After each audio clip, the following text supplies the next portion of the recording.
Znači, evo, Jelena, ja smo se prvo da se zahvalim, znači, Jeleni na pozivu i svima vama koji ste došli na ovoj vrućini. Ja sam se baš nešto radovala da dođem danas kod vas, zato to sam i rekla Jeleni, tako me je bila, iznenadila me uopšte ta inicijativa kad mi se Jelena obratila i mail kako je lep i topao napisala. A onda sam i googlala pa sam istražila i videla sam da ste napravili ovde biblioteku i da postoji grupa ljudi koja se ovde bore, vjerojatno i svi vi učestvujete u očuvanju zajednice i opšte kulture, tako da sam baš onako s radošću došla da vas podržim. Ja to tako razumem. Znači, dogovorila smo se da bude tema, znači, naša deca, mi i savremeno doba. To je onako jedna široka tema koja dosta pokriva, pa ću prvo krenuti od teme, same od naslova, znači naša deca, kad kažem naša, mislim da to, baš deca naših bližnjih, znači deca iz zajednice. Ne samo naša biološka deca koja ima decu, nego uopšte deca s kojim radimo, deca s kojim srećemo, znači koja su nam familija, koji su iz našeg okruženja. Znači, mi svi odrasli i to zato što mislim da ne možemo da govorimo o deci, a da ne govorimo o nama. Znači, deca i mladi su uvek slika sveta odraslih. I mi odrasli kad se nešto žalimo i kad upiremo prste u decu i kakvi su mladi danas, znači uvek treba da taj prst prvo stavimo sebi na čelo i da kažemo kakvi smo to mi, jer smo mi napravili svet u kojem deca odrastaju. Savremeno doba kao jedan veliki izazov, zato što savremeno doba, pogotovo evo sad ove naše generacije, mi koji smo malo stariji, mlađi ljudi i ne pamte možda neka prethodna vremena, možda znaju iz priče, ali mi koji smo stariji znamo da se dosta toga promenilo, vrednosti su se promenile, vrednostni sistemi, a onda samim tim je to uticalo na zajednicu i međuljudski odnosi su se dosta promenili, pa onda samim tim i problemi mentalni i uopšte odgoj dece se jako iskomplikovalo sad u savremenom dobu. Sad, ako kažem, počet ću prvo od toga šta je univerzalno važno za neko pravilni razvoj i podizanje dece i za taj odnos između roditelja i dece, odnosno posle odraslih i nas odraslih i dece u bilo kojim ulogama drugim, a onda ćemo se malo osvrnuti baš na karakteristike savremenog doba i sve to što je toliko teško i komplikovano sada podizati decu u odnosu na neka vremena pre 40-50 godina i više. Znači, ono što je suštinsko, mene često pitaju, i to inače ne samo mene, stručnjake, svi nas koji se bavimo sa decom, evo tu nam je i doktorka Snežana Stanojević, inače moja draga koleginica sad još od perioda specijalizacije. Znači, ono što nas često pitaju, to je koje su to ključne godine, da li, ne znam, prvih 5 godina života, da li prva godina, prve 2, može se reći da je u stvari da su prve 2 baza i da je posebno tog mentalnog razvoja i da je posebno važan taj period, znači početka života.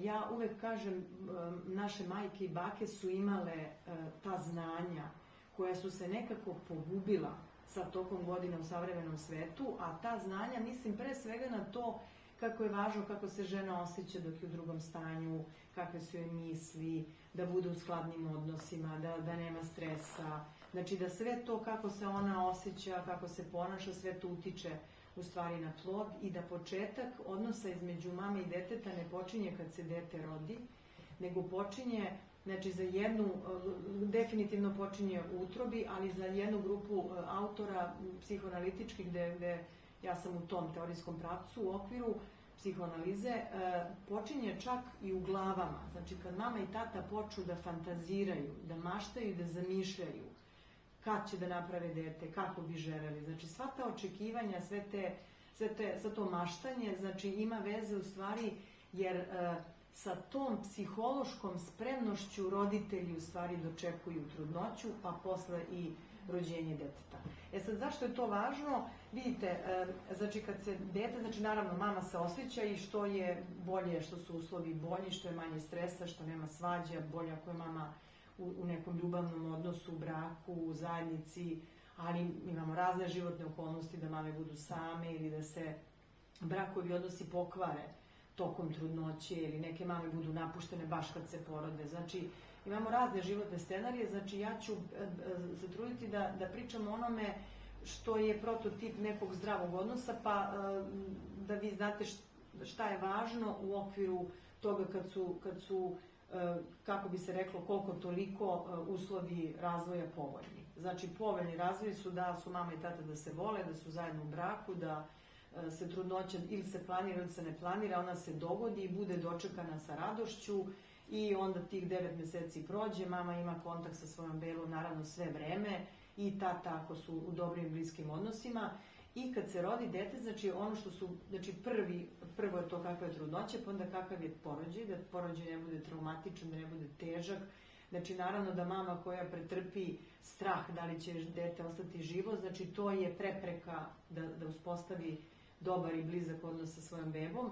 Znači ono što mi kažemo šta je važno na početku, važan je taj susret između mame i bebe. Znači ta interakcija. I vidite da sve ono što utiče na tu interakciju, da može da je pospeši ili da može da je omete, su važni faktori. Zato i počinjemo trudnoće. Sad u tom susretu, ako mama nije imala traumatski porođaj, ako dete nije bilo oživljavano, ako nije bilo nekih preteranih komplikacija ili ono što je strašno velika komplikacija, to ako se desi neki problem, pa onda dete mora da bude u inkubatoru pa da bude odvojeno, na primjer. 10 dana, mesec dana, 2, nekad su neke bebe 2 meseca odvojene. Vidite, to ometa uspostavljanje te vrlo suptilne interakcije između mame i bebe koja je od vitalnog značaja, tu je jezgro i to je ono što mi kažemo seme zdravog mentalnog razvoja. Znači, zašto se toliko na tome potencira? Zato što se često, znači mame koje nemaju teškoće, koje su koliko toliko mentalno stabilne osobe, one same mogu da prepoznaju, to je većina žena, to je zaista većina žena, one prepoznaju da su u jednom izmenjenom psihičkom stanju i već i krajem trudnoće, a i kad se rodi dete, i to je ono što mi vidimo, psihoanalitičari su to i nazivali, ima jedan termin koji se naziva primarna materinska preokupacija, znači jedno stanje je opisano, fiziološko izmenjeno stanje, znači zdravo bolesno stanje, eto tako da bude paradoksalno, gde je mama na poseban način pripremljena da u stvari ima jednu povišenu senzitivnost koja je važna da uspostavi kontakt sa bebom koja je tada potpuno zavisna od nege drugog, znači nema razvijena, ona ima potencijal razvoja psihološkog, mentalnog aparata, ali nema, to je sve nerazvijeno, to je sve rudimentirano na početku i beba zapravo nema taj doživljaj odvojenosti. Nema doživljaj da je mama tamo neko preko puta nje koji je potpuno odvojen, nego je beba u jednom stanju psihološkom gde ona misli da sve to što se njoj dešava, znači hrana, dojka, znači svejedno, kad kažemo dojka, svejedno je da li je flašica ili je dojenje, bitan je kontakt, kvalitet kontakta sa mamom. Znači bitno je da kad mama hrani dete i kad hrani na flašicu bude posvećena, da drži, da gleda, znači da ne gleda u telefon, da ne gleda TV seriju, da ne priča s drugaricom na telefon, da ne bude uspaničena i uznemirena, nego da bude potpuno posvećena i prisutna i u tom činu hranjenja i držanja svoje bebe. Sad vidite, tu, zašto je to bitno? Znači mama je u jednom izmenjenom stanju svesti koje je traje otprilike nekoliko 4 do 6 nedelja, taman onoliko koliko je neophodno jer je beba u potpunoj zavisnosti od mame i ništa ne može sama i ne raspoznaje da je to tamo neko drugi i onda je ta veza je jako i kompleksna, ali i od vitalnog značaja. Kad kažem kompleksna, vidite, jako je važno kakvo je stanje mame mentalno tada u tim prvim nedeljama i mesecima. Ako je mama opuštena, znači ako nema neku anksioznost, ono što mi kažemo strepnju, ako nije depresivna, ako nema neke stresove, svađe sa suprugom ili neke druge probleme, ako mama nije ometana psihički, ona se može prepustiti svojoj bebi i ona šta je važno u tom trenutku, znači ne da mama gaji po knjigama, ne da je neko nauči šta ona treba da radi, nego je važno da mama bude opuštena, tako povišene senzitivnosti i da prati tu svoju određenu bebu. Znači, mame koje imaju više dece znaju da su bebe različite. Nije svaka beba ista. od starta se vidi da li je beba mirna, da li je živahna, da li je razdražljiva, da li ne može da su neka beba samo pojede mleko, popije i zaspi spava. Neka beba stalno traži aktivnost. Znači, jako je važno da mama ima tu reakciju baš na tu bebu, da reaguje ono kako mi kažemo na spontani gest. Znači da vrlo brzo mama koja je tako senzitivna, opuštena i nema neke velike ometajuće faktore, ona prepozna znake i signale kako beba komunicira. I ume da prepozna kad beba plače, kad je gladna, kad je mokra, kad treba da presvuče, kad joj treba kontakt. I znači ono što mi znamo na početku šta su potrebe bebine, to su potrebe za držanjem, što su ne samo, mi često kažemo za držanjem zato što beba plače pa je važno da ju umirimo. Vidite, to držanje nije samo telesno.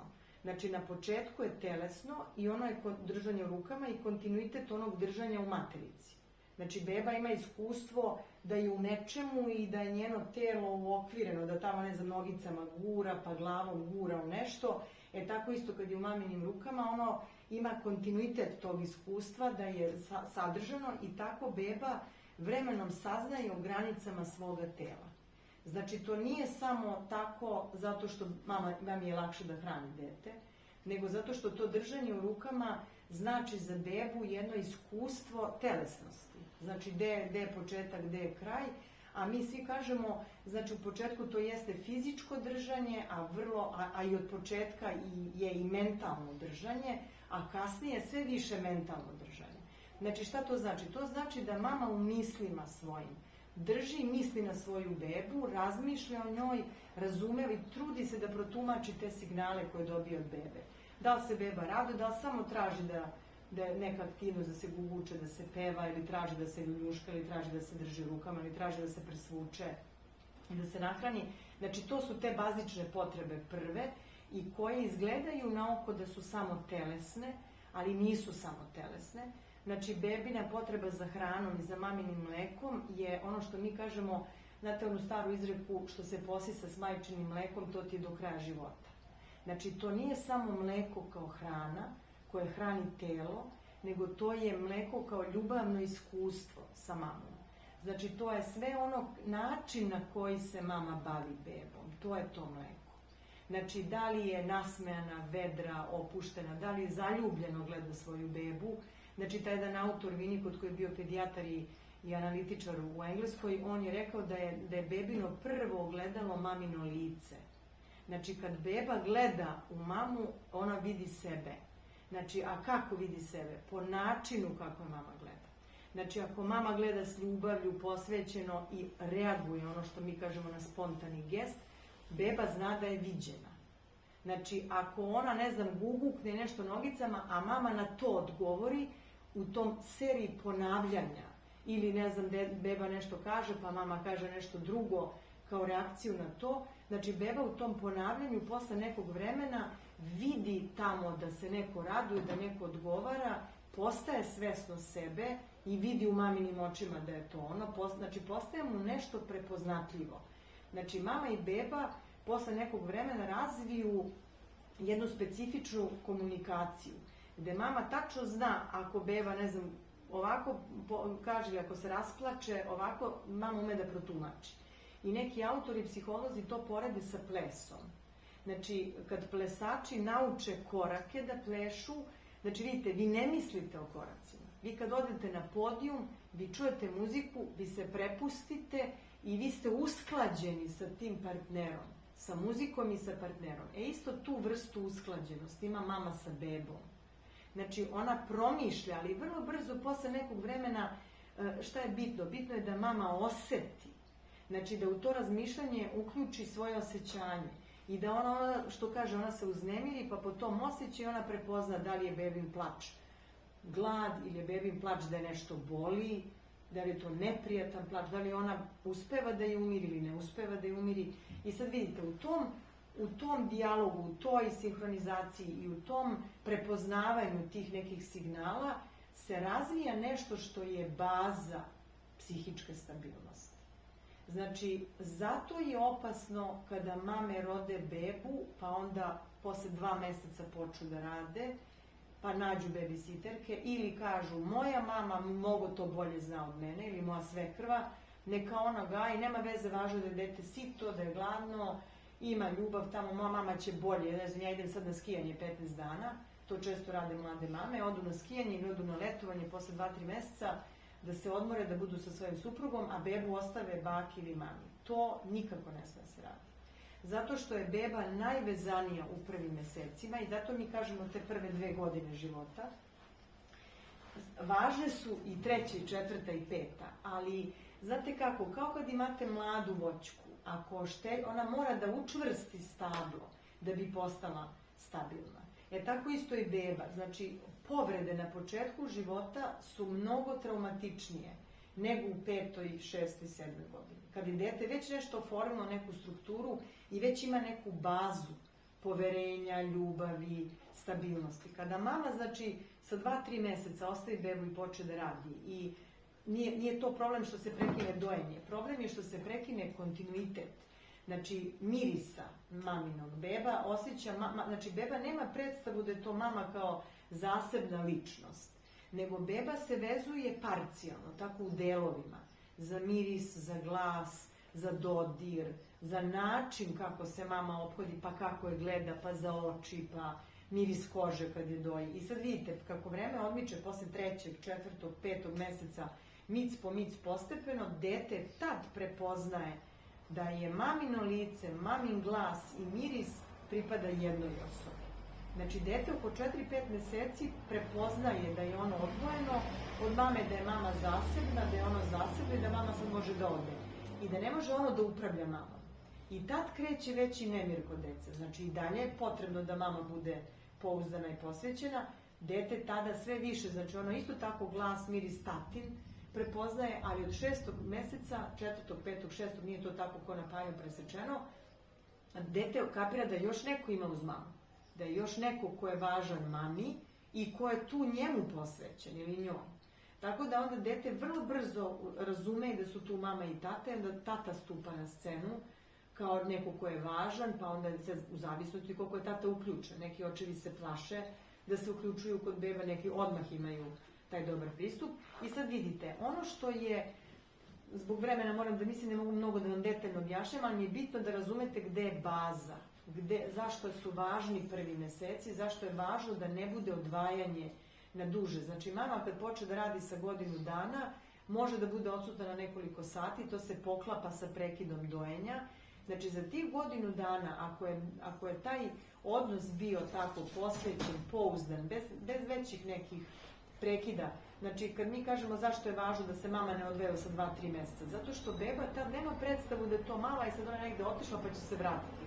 Nego beba bukvalno to doživi kao prekid u kontinuitetu postojanja. To je neki udarac, kao da nešto što je do tad postojalo više ne postoji i sad se beba prebacuje na nešto novo, na nešto drugo.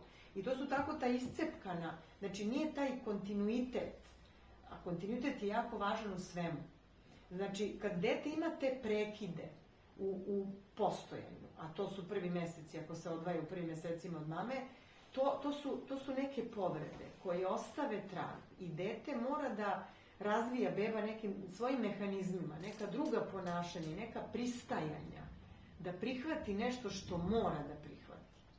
I tu se remeti jedno, ono što mi kažemo, razvoj tog jednog autentičnog dela u kojem se beba, znači ako je mama odgovarala na spontane gestove bebe, ona je napravila bazu i osnovu da beba može da doživljava svoje telo, svoje osjećanja i da posle nekog vremena prepoznaje, to je moje telo, ja ovako reagujem, ja kad sam gladna ili gladna ovako reagujem, treba mi hrana, onda kad sam sita imam zadovoljstvo. Znači beba postepeno uči o svom telu, o svom okruženju, o svojim osjećanjima i pravi jedan kontinuitet. Znači da su telo i psiha povezani. Kasnije se razvija i um. Znači onda dete saznaje, onda uči. Znači mama posle nekog vremena sa 6-7 meseci, na primjer, može da prepozna, znači u tih prvih 5-6 meseci je bitno da nema većeg odvajanja. Da je mama odmah tu. A sa 6 meseci mama primeti, na primjer, beba, kad tamo zvecka mama u kuhinji priprema hranu, dobro, beba ima veću inteligenciju. Ona razumeva da se tamo sprema hrana. I malo počne da kenka, čim čuje to te zvuke i tamo, ne znam, mamin glas i to tamo viljuščice, neke nožiće, zveckanje nekim posudicama, ona već zna da se sprema hrana i onda se umiri. Znači, razvija se inteligencija. I onda dete sve više mic po mic saznaje o okruženju, o mami, o tati, o predvidivostima. Sad vidite, šta je bitno kako na početku, ono kad mi kažemo mamino lice, detetovo ogledalo. Znači, to je bebino ogledalo bukvalno na početku razvojno. Dete počinje sebe da primećuje preko tog maminog lica. Ali i kasnije, tokom života, kad je dete svesno da je odvojeno, da je mama odvojena. Znači, mi svi znamo da komuniciramo očima i pogledima. Znači, kao što mama koja je posvećena po pogledu svog deteta razume da li se nešto dobro ili loše desilo, tako i dete po mami, po izrazu lica vidi je mama srećna ili tužna ili ljuta. I sad vidite, zašto je to bitno? Znači, važna su ta lica. Važno je da komuniciramo na taj način. Jer beba, dete, znači sad smo već otišli s tog perioda, godinu, 2, 3, 5. Znači, dete, sve što se dešava na maminom licu povezuje sa sobom. Ako je mama ljuta, neraspoložena, uznemirena, ona misli da je ljuta na njega, da je uznemirena zato što ono nešto nije dobro uradilo. Znači, ako mama nije srećna, ona misli da je ono nešto loše uradilo i da je zaslužno za to mamino neraspoloženje. Zato je jako važno da roditelji znaju, kad dolaze s posla, brige ostavljaju na poslu. Svađe između roditelja ne dešavaju se pred detetom, nego se uzdrže nešto, ako dete nešto i čuje, malo mu se objasni u redu, malo mama i tata se nisu složili, svađe i rasprave se ostavljaju kad dete nije tu. Zašto je to između ostalog bitno? Vidite, često roditelji kažu, pa nema veze, kao ne sađemo se mi pred njim, mi se to svađamo kad on legne da spava. Ali vidite, ako su svađe česta, kaže loš odnos, ali on to ne primećuje. To je nemoguće da ne primeti. Ako je loš odnos koji traje danima, nedeljama i mesecima, dete to osjeća. Zato što su deca kao sunđeri. Znači oni upiju mamina i tatina napete stanje. I sad jako je bitno, oni nemaju te regulacione mehanizme za osjećanje. Mama i tata su regulacioni mehanizmi. I sad vidite, dete koje vrišti, koje je uznemireno, koje plače, a uznemireno je plače i vrišti zato što je malo, zato što ne razume šta mu se dešava, zato što svaku neprijatnost izbacuje kroz plač. Tek mu se razvija mentalni sistem, nema reči, a i kad dobije reči ne ume baš odmah da izrazi. Znači to uči uz mamu i tatu da može da izrazi osjećanja. Znači ako su mama napeta i tata, ako je stalno neka loša atmosfera, znači dete šalje neke signale, nešto je uznemireno, ali nema tamo ko da primi. Jer ako su mama i tata zaokupljeni svojim stanjima, svojim svađama, oni nisu dovoljno receptivni, oni ne mogu da prime, da obrate pažnju i da umire dete. I to vam je ono što vidite kad deca koja su plačljiva, razdražena, mama koja nosi bebu u ruci, vi vidite ne može da je umiri. Beba sve više plače i plače i plače. A sad, može naravno da postoji neki problem u bebi, da beba ima neki teškoću, neki problem stomači, da je nešto boli, pa da mama ne uspeva da je umiri. Ali ako nema to, ako je dete, nema telesni problem, mama koja ne može da umiri dete je mama koja je u nekakvom stanju, koja ne može da primi emotivne signale i uznemirenost dete. Znači, to je da sam rekla, mama treba bude sunđer, ali vidite, da upije to stanje, da razume, da misli, da ima sposobnost da misli o tom stanju i da vidi šta treba da uradi da umiri dete. Znači, ja često kad ovako pričam, pojednostavim neke reči, to ljudima tako ostane upamćeno. Znači, jako je bitno da mama bude posvećena i pouzdana. 2P. Znači, posvećena, to znači da se bavi, prepoznaje signale, spontane, i sad naravno, drugi signali su sa 2 meseca, sa 5, sa 10, sa 2 godine, ali znači ta posvećenost je jako bitna. Da bude posvećena i da prati signale, da razumeva šta se dešava sa bebom i kad ne razvije govor, i kad razvije govor. Pouzdanost je isto jako bitna. Pouzdanost znači da mama nije promenljiva. Sad ću da ti učinim to što ti treba i da prepoznam potrebu, a sad ću, ne znam, ja sam obuzeta svojim problemima, da zanemarim, nemam strpljenja, nemam živaca, prepustit ću to nekom drugom. Znači, pouzdanost i predvidivost je jako bitna. Znači, ono što oštećuje, ono što pravi razdražljivu decu ili decu često i sa ADHD-om, mada taj poremećaj hiperkinetski može da bude zaista i genetski predisponiran i sve je igra genetike, znači ranog emocionalnog iskustva i kasnijih nekih okolnosti tokom razvoja.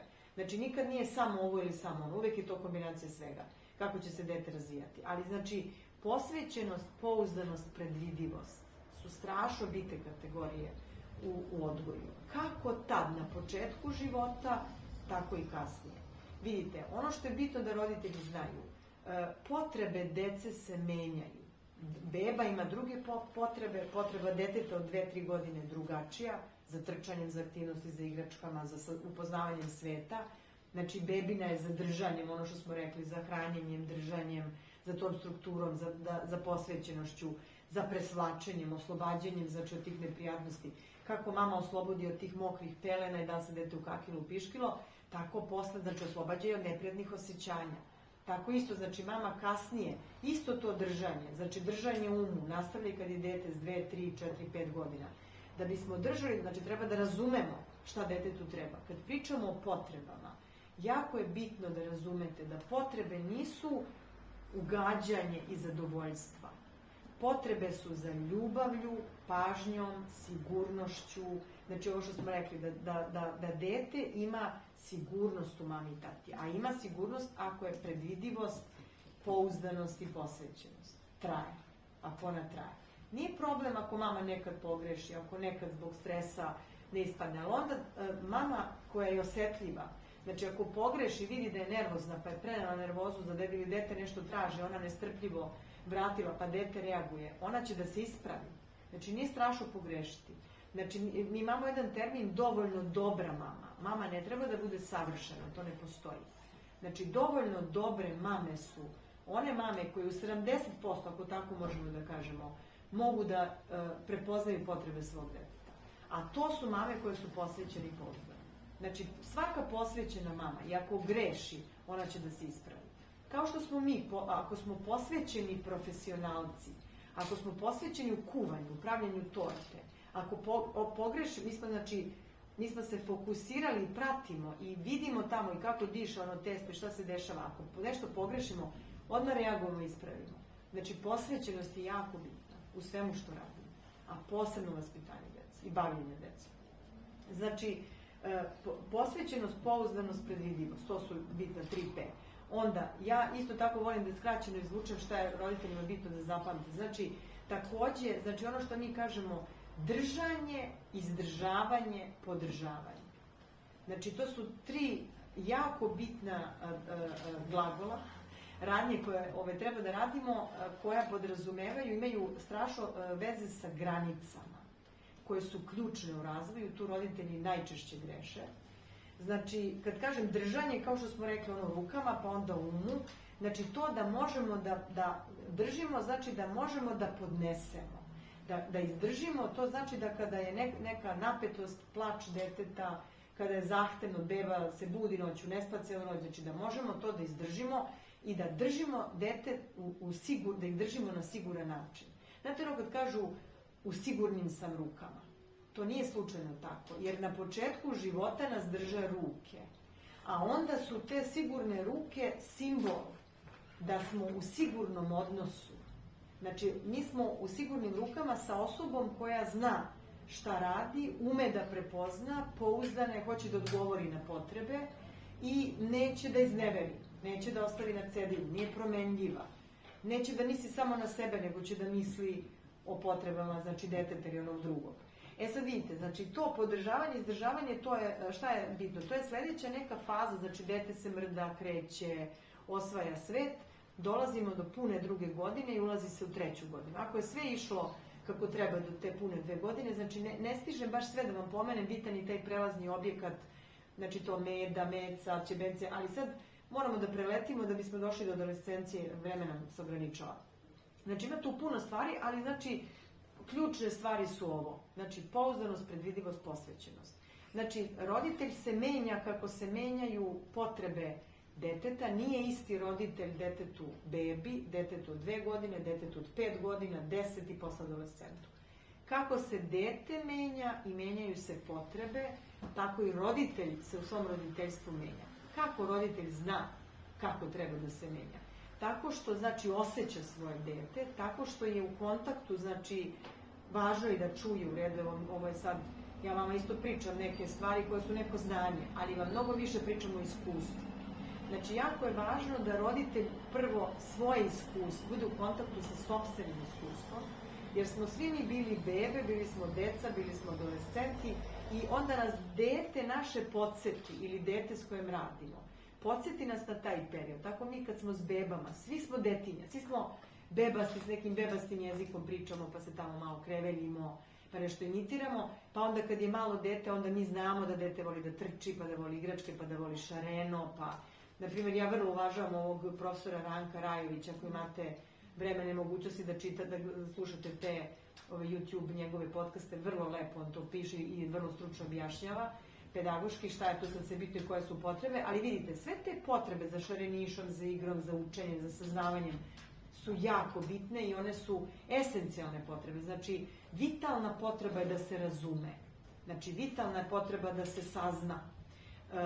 Ali jako su bitne ove potrebe, da dete ima sigurnost, pouzdanost, da ne bude dovođeno u neke rizične situacije, izlagano nekim ljudima i situacijama koje će da ga povrede, koje mu neće obezbediti sigurnost. I sad tu su na testu svi ljudi koji rade po vrtićima, po školama, znači puno dece, nemoguće odgovoriti svima, ali jako je važno to da budu senzitivni, da budu organizovani, da ne promakne nešto, da je neko dete maltretirano, povređeno, neko je nekom nešto rekao ili da, ne znam, vaspitačice, učiteljice i nastavnici ne budu grubi. Znači, svi imamo loše dane, loše trenutke, nešto propustimo, ali da se preispitujemo, da znamo ako smo nekog povredili, da imamo osjećaj ljudskosti, da se izvinemo i detetu. Pazite, jako je bitno, ako mi, sad tu dolazimo na ono kakav nam je svet koji kreiramo mi odrasli. Ako mi ne poštujemo decu i ne poštujemo jedni druge, kako očekujemo da deca poštuju nas? Znači, deca od nas uče kakvi smo mi prema prijateljima, kakvi smo jedni prema drugima, kakvi smo prema njima. Znači, znate ono čuveno kad kažu ti meni to smiješ da kažeš, ne poštuješ me. Znači, ako dete pristojno kaže i pobuni se protiv nečega, nije uvredilo učitelja, nije uvredilo učiteljicu, nije uvredilo druga, ali se pobunilo. Znači, treba oslušnuti i reagovati na to. Treba se zapitati kako se to dete osjeća, znači ponašanja uvek govore i za ponašanje su osjećanja ispod. Znači, jako je važno da budemo senzitivni. To je sad ono posvećeni, pouzdani, predvidivi. Znači, ako smo posvećeni, mi ćemo se pitati zašto to dete se tako ponaša. Da li nam nešto poručuje tim ponašanjem? Jer vidite, dete malo svoje osjećanja mnogo više kroz ponašanje pokazuje nego kroz reči. Treba da prođe vreme i zavisi u kakvom ambijentu živi, da li ume da prepozna osjećanje i da izrazi reči. Znači, ponašanja kod dece predškolskog uzrasta, školskog uzrasta, tek u adolescenciji. Znači, jako su nam bitne. Ne možemo zanemarivati, samo se baviti da li je nešto vaspitano ili nije vaspitano. Znači, deca koja su uznemirena, ona mogu, vi vidite, pristojne roditelje vaspitavali su svoje dete, a su deca uznemirena zbog nečega i oni to izražavaju kroz ponašanje. E sad, da se vratim na ovo izdržavanje, to je jako bitno da razumemo, granice su bitne. Znači, granice se ne postavljaju kad dete pođe u školu. Znači, granice počnu da se postavljaju kad dete od početka, granice tela, kao što smo rekli, granice preko toga, ne može dete da sisa ceo dan. Znači, mama koja je uznemirena svaki čas ili dojku ili cucu, to je već konfuzija s detetom. Znači, nije dete uvek glavno i neće uvek cucu. Će dete pažnju, hoće da mu se peva, hoće da mu se igra, hoće nešto drugo da saopšti. Razumete? Znači, granice se uče od početka života. Znači, obrok počne i završi se. Ne može ceo dan da se dete razvlači sa šerpicom ili da ceo dan sisa. Znači, granice se uče od rođenja, a posebno mi vidimo kako dete s granicama je ovladalo kad dete napuni 2 godine i uđe u 3. I onda to su stari autori zvali dečja adolescencija i onda je ono čuveno, znate, mama kaže ne, ono namerno sad hoće to. I sad ispituje, da li su mama i tata pouzdani, da li izdrže, da li svaki put, da su predvidivi, da li svaki put za istu stvar kad krene prema štekeru za struju kažu ne, kad krene prema telefonu mobilnom, prema daljinskom upravljaču. Ili mama ako je raspoložena kaže ne i bavi se time, ako je umorna i ako je nije do čega, ona kaže aj nema veze, pustila sam ga pa nek se igra, nemam snage. E vidite, tu se prave greške. I onda dete je zbunjeno. Dete ne zna da li može, da li ne može. Ono vidi da nekad mama dozvoli, nekad ne dozvoli. Ili mama dozvoli, tata ne dozvoli. I onda je tata babaroga, a mama je dobra i ona voli. Napravi se konfuzija u dečjoj glavi.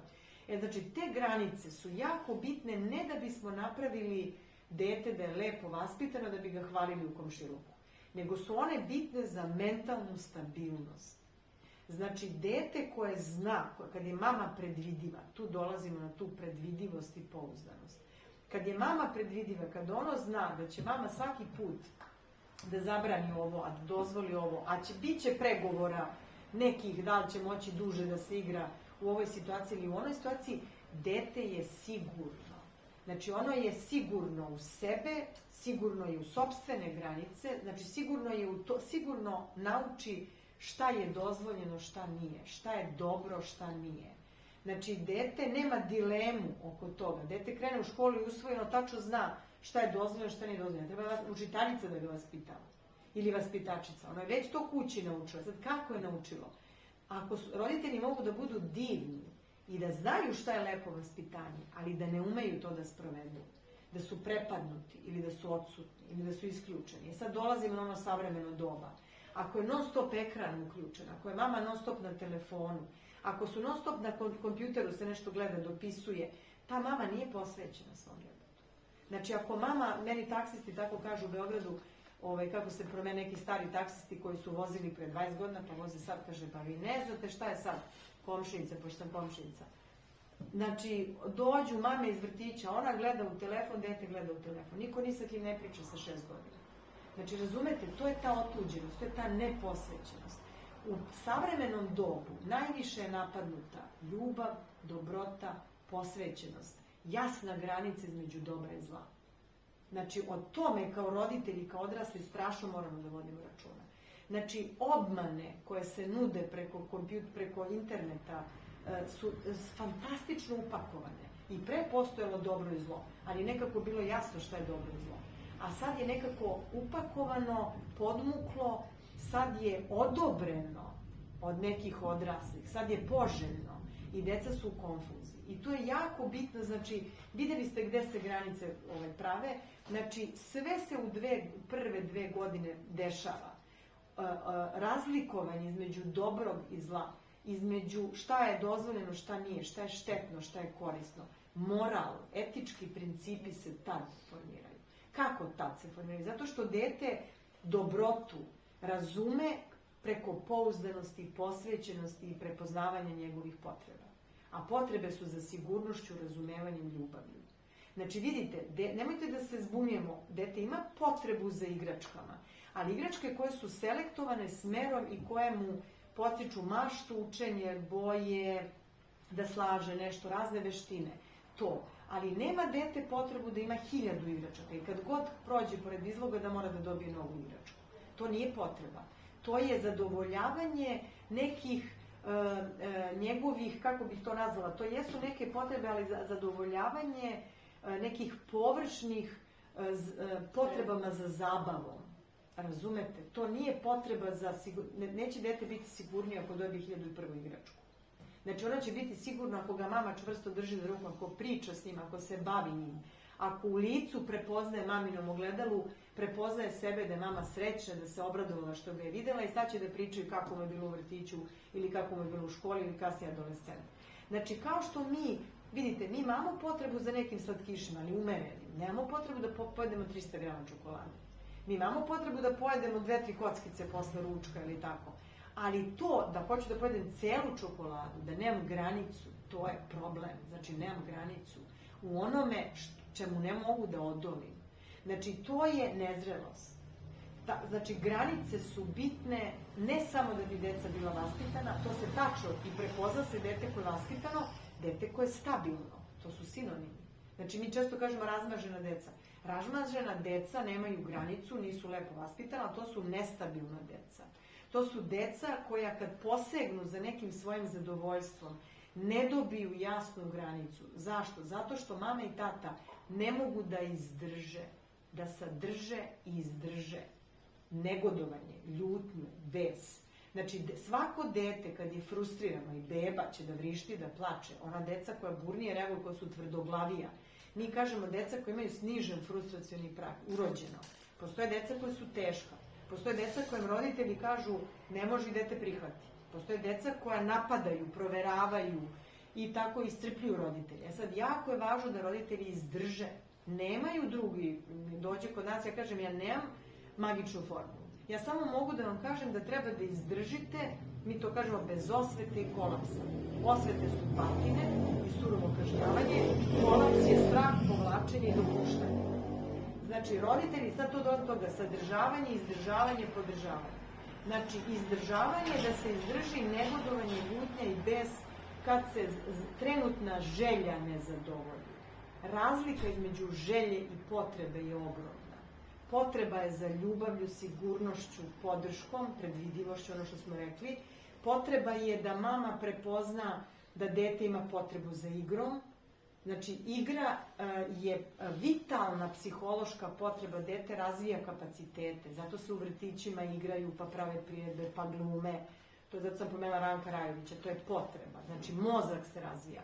Psihičko i mentalno zdravlje se razvija s detetom kad se igra.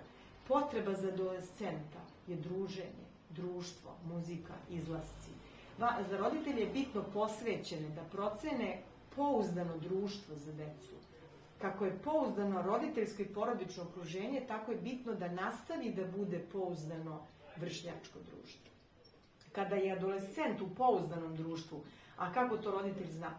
Vi ovdje u malom mestu znate ko su roditelji, kako se ponašaju, kako se dete ponaša u školi.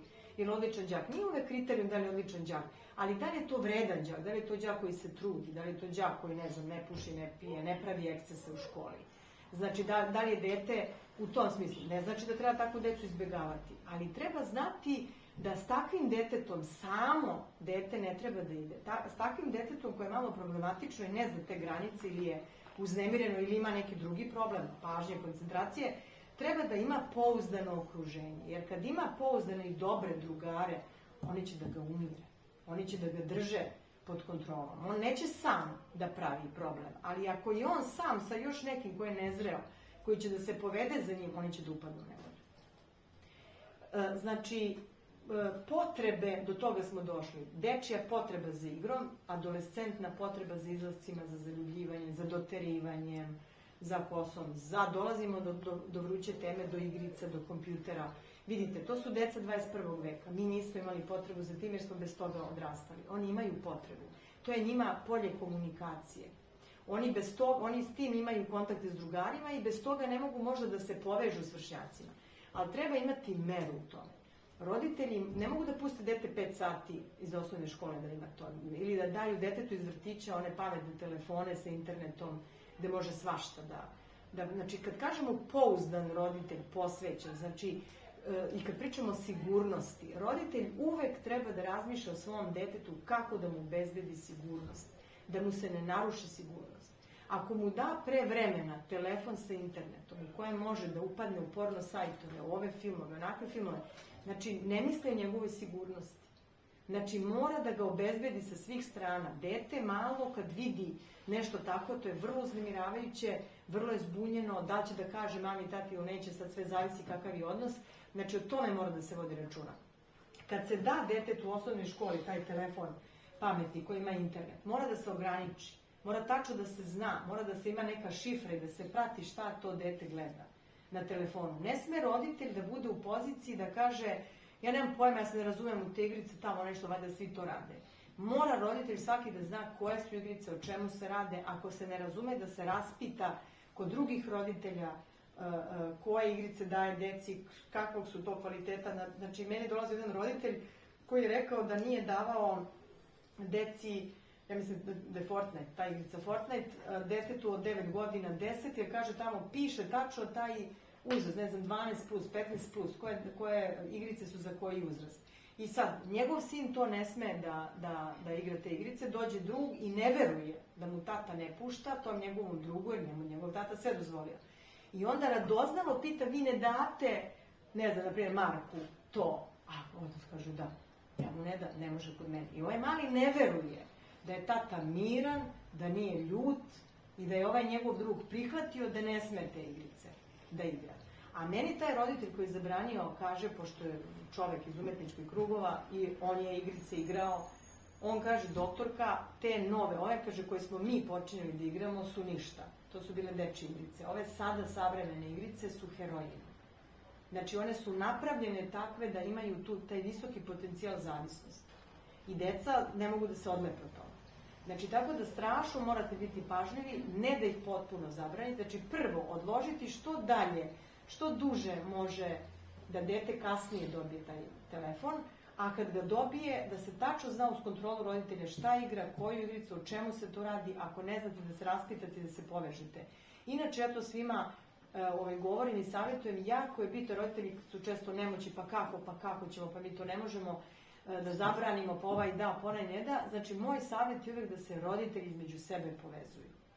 Znači, drugarica, znači da roditelji budu bliski, da znaju, da se dogovore. Kad jedan zabrane, znači obično se roditelji i deca prepoznaju po nekim sličnostima.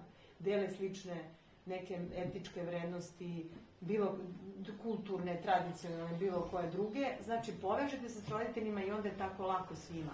To znači za školsku decu, kad ih negde puštate, s kime možete, gde, svaki ima neku informaciju, tako jedni druge olakšavate. Adolescenti isto, kad krenu da izlaze, gde izlaze, koje mesto, kad se vraćaju, jednom će jedan roditelj da ide po decu uveče u grad, kad se vraćaju 1, 2, 3 noću, drugi put će drugi, treći, znači to je jako bitno, ta povezanost. Znači, ono što savremeno doba nosi razbijanje zajednice. Znači, ljudi se otuđuju, nema grljanja, nema kontakta, svak u svoje use, svak za sebe, svak grabi onda taj neki takmičarski, mi to kažemo narcistička kultura, takmičarski mentalitet, samo ću za sebe, za svoje dete, baš me briga za te, neću da nikom, nema solidarnosti, nema ljubavi prema bližnjem, prosto rečeno. Znači, jako je bitno da se neguje taj duh zajednice. Znači, u ime toga sam ja došla danas ovde kod vas. Zato što mi je drago da bilo ko misli o svojoj zajednici i da jedni od drugima treba da mislite. Znači, to je, evo, moja kap i doprinos u tome. Znači, grozno je vreme, ali ako počnemo samo da kažemo joj vidi ovo, vidi ono, znači šta svako od nas može da uradi na ličnom planu, koju kap da da, koje zrno doprinosa da bi svima nama bilo bolje. I tako kad svak počne da misli šta mogu ja da dam, šta mogu ja, bit će dobre volje i bit će bolje našoj deci. Kad deca to vide, kad deca vide da smo solidarni, da volimo prijatelje, da ne ogovaramo kad nam izađe neko iz kuće, kad prvo želimo da dočekamo, da napravimo gozbu, da nam je drago, nije bitno, skromno, šta imamo, ne radi se to što novcu.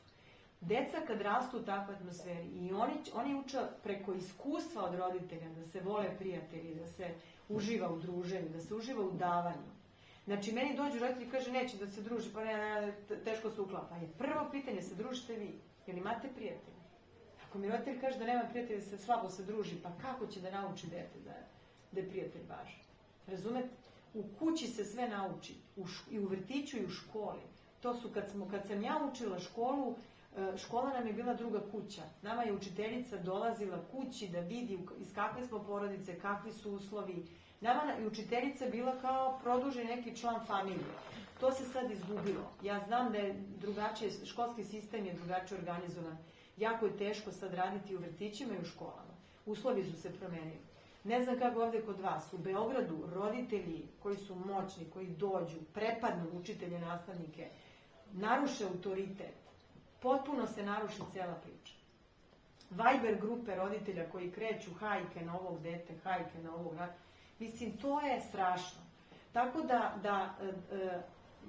da to se ne bi zaživelo i raširilo kao kancer, zato je važno da budemo solidarni, da razvijamo razumevanje, da to na decu prenosimo. Znate, jer to je ono, najveći problem je bio kad je bio COVID, što su bile presečene druženja, kontakti, zagrljaji, radosti, kad ti neko dođe. Postali smo jedno drugima opasnost. I samo smo gledali hoće li se preneti zaraza ili se neće preneti. To je opasno po mentalno zdravlje. Mi nakon COVID-a imamo, a pazite, to je bilo zbog zaraze, ali to postaje model ponašanja. I pre COVID-a na zapadu, u zapadnoevropskim zemljama, Americi i Kanadi, a kod nas to sve više dolazi taj talas. To sve više dolazi, znači to da si ti, da je dete se osjeća superiorno, znači ne ide se da je snaga u ljubavi i dobroti, nego je snaga u moći, u materijalnom dobru. Ako imam skup telefon ili moj tata može ovo ili može ono. Znači to je strašno opasno, jer nam deca rastu u tom sistemu da je sistem vrednosti moć i nemoć, superiornost i inferiornost, a ne dobrota, ljubav i onaj ko ne voli, ko nije dobar, on ima problem. A sad se izvrnulo, pa se gleda onaj ko je dobar, on je naivan, on ima problem zato što je dobar, a ne obrnuto. Znači, tako da je na nama da mi čuvamo te vrednosti koje mi znamo da su vrednosti. Plasiraju se druge vrednosti preko interneta, preko politike, ne znam preko čega sve.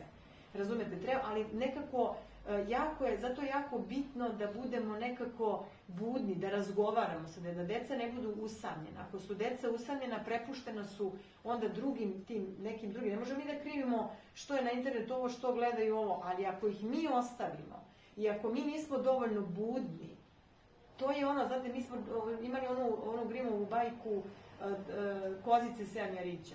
Znači, zato onaj vuk koji se u brašno pa prevari, pa obmane. Sve je sad tako lepo upakovano i prevareno. Prevara je tu. Znači, naše je da se borimo. Znate, kao što kad kupimo majonez, kečap, smoky chips, to raspali čula, to ne možete da prestanete da jedete. Kad jedete domaću hranu, nikad nemate tu raspaljenost čula.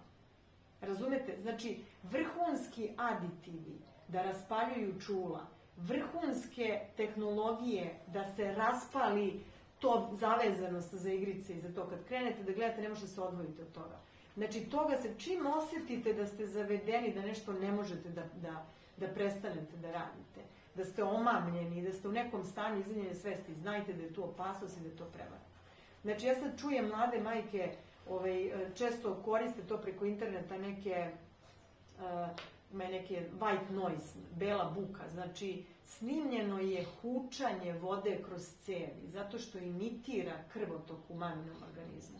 I onda su smislili beba će da se uspava kad se pusti to, zato što savršeno imitira krvotok u tom. Možete misliti koliko je to dehumanizovano. Znači, mi ne smemo da dozvolimo da nam deca se podižu bebe, da se uspavljaju uz white noise. Znači, zato što šta ćete bolje bez maminog tela, miris, ono što smo pričali na početku, glas, koža, miris, lice, to je, znači, ako uđemo u te dehumanizovane oblike, isto tako, znači, uspavljivanje kreće, pa onda zabava, igrice koje su dehumanizovani likovi. Znači, mi moramo da znamo šta nam deca gledaju, kojih igara igraju. Znači, to, ja se slažem, oni treba da imaju te neke igre preko interneta pa da se svi umreže. To je pogotovo nekad možda bude i korisno za decu koji imaju socijalnu anksioznost, koje ne mogu da uspostavi kontakt, uspostavi preko kompjutera, pa se onda nađu, pa se igraju. Znači, sve to u redu, ali ne smemo da budemo uspavani. Znači, budnost je bitna. Znači, moramo da gledamo šta rade, s kime se druže, ko su deca, koje su teme, da li su sigurni, bezbedni. Znači, mi smo dužni da ih zaštitimo od toga. Znači, ako smo mi odsutni, premoreni, depresivni, anksiozni, očajni, razočarani, izbezumljeni oko jurenja novca, znači, deca nam odlaze i vaspitava ih neko drugi. I onda nemamo razlog da se ljutimo. Što su oni takvi? Znači, mislim da sam rekla ključne stvari, znači ono što je bitno još da znate, znači školska deca kad krenu u školu, naravno da je to osetljiv period, kako će se prilagoditi, kako će se uklopiti. Jako je bitno, znači na sve to, znači kad mi pričamo o pubertet pa se pojavi seksualnost, vidite, pojavi se seksualnost fiziološki zrela, telo se menja tad i to je poseban bum za mladu osobu, dok se prilagodi na telo, dok to uklopi, što mi kažemo integriše u mentalno funkcionise, u psihički, poveže osjećanja, sa svim tim što se dešava u telu. Ali treba da znamo, i dete ima seksualnost. Znači, postoji nešto što je infantilna seksualnost. Znači, mala beba, mi svi vidimo kako je uzbuđena kad tamo sisa, kad zgrabi onu dojku. Beba nema fiziološki zrelu seksualnost, ali ima nešto što se zove infantilna seksualnost.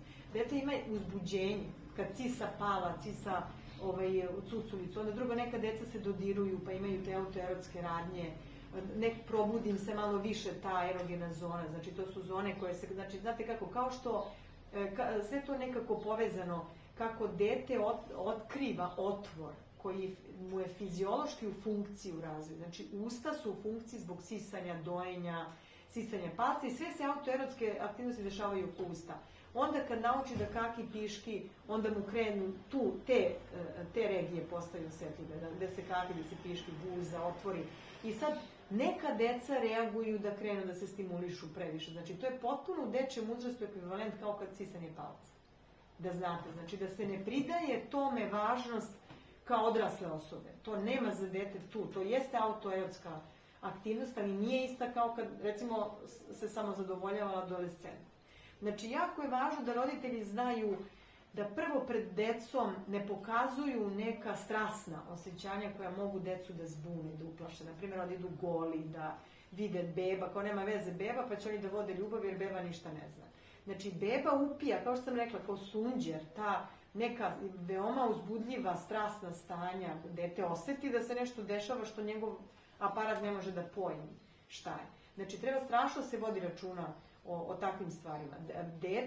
Deca, bebe i deca, znači, rekla sam od 6. meseca kad beba otkrije tatu, znači, deca su vrlo zainteresovana za mamin i tatin odnos. Znači, deca razumeju da mama i tata imaju drugačiji odnos nego što sin ima s mamom ili ćerka sa tatom. I jako treba biti tu pažnju, ne treba decu zadirkivati oko toga. Znači, deca krenu da napadaju taj roditeljski par, hoće da se umetnu, pa onda, ono što mi kažemo, svaki dečak je zaljubljen u svoju mamu, svaka devojčica u svog tatu, ali ljubavlju i stabilnošću se to prevazilazi. Znači, svaka devojčica će da odustane od tate zbog ljubavi prema mami. Svaki dečak će da odustane od svoje mame zato što voli mamu, vidi, važno mu je da se mama i tata vole. Važno, tata je dobar prema njemu. Jako je bitno da tu nema nekih neadekvatnih komentara, zadirkivanja od strane roditelja. Često roditelji odrasli misle, znači malo zezam dete. Mislim, moramo da budemo jako pažljivi i vrlo osetljivi da ne povredimo dečje osjećanje.